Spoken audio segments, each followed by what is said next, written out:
大家好，我係高中嘅歷史老師李俊，下面由我向大家介紹高中歷史科嘅情況。高中歷史除咗一般嘅歷史之外，仲會有多3個同歷史相關嘅科目，佢哋分別係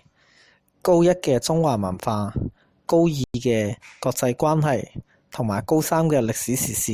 呢3個科目，無論係文組嘅同學定係理組嘅同學，都需要學習。我係任教中華文化嘅易敏燕老師。中華文化呢門課主要以專題嘅形式，等學生認識到我哋中國文化嘅唔同層面。課程將會先介紹文化嘅第一個層次物質文化，令學生從嗰啲睇得見嘅實物開始，延伸到去文化嘅其他層次，例如係行為文化。課堂除咗有老師授課之外，學生亦都會就住唔同嘅主題進行討論，透過課堂互動同埋討論，令佢哋可以從文化嘅角度去展開思考，開拓佢哋嘅思維。同時亦都會配合一啲相關影片嘅播放，相輔相成。另一方面，喺條件許可嘅情況下，亦都會安排學生進行澳門嘅一啲實地考察，加深佢哋對本地文化嘅認識。開課到依家已經講授咗嘅主題包括有古代嘅物質文化、歷史嘅書寫、中國文化嘅地理背景、文化同旅遊等等嘅專題。呢一門課程係高一全級都係有開展嘅。高中文組歷史嘅課程分為常規班同埋歷史進階班。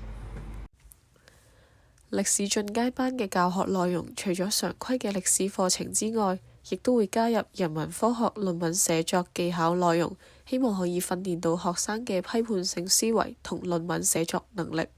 課堂除咗有老師授課之外，亦都會安排同學到澳門或者係鄰近城市嘅實地考察，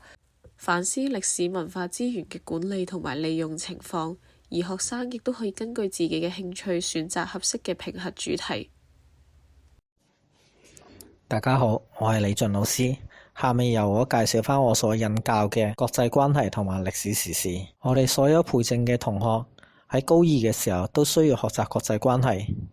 大家都知道國際關係影響到我哋每一個人，譬如油價嘅升跌都會直接影響到我哋日常嘅生活開支。例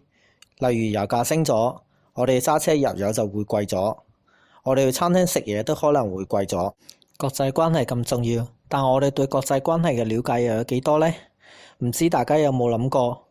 美國點解成日都同中國大陸過唔去嘅呢？照道理嚟講，中美喺二戰嗰陣時係盟友，日本喺二戰嗰陣時偷襲過美國，但係點解今日嘅美日關係總好過中美關係呢？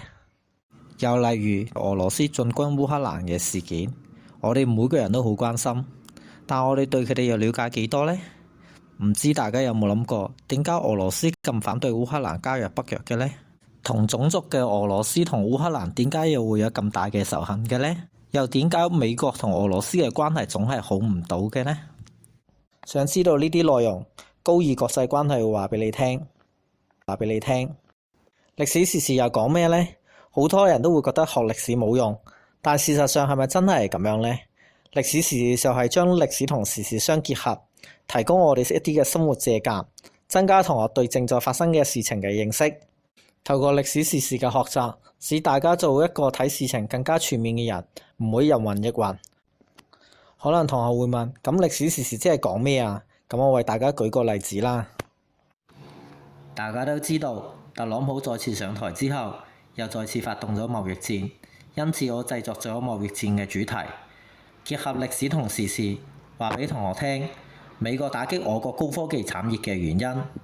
同埋用歷史事例話俾同學聽點解喺中美貿易戰入邊，我國唔可以隨便讓步，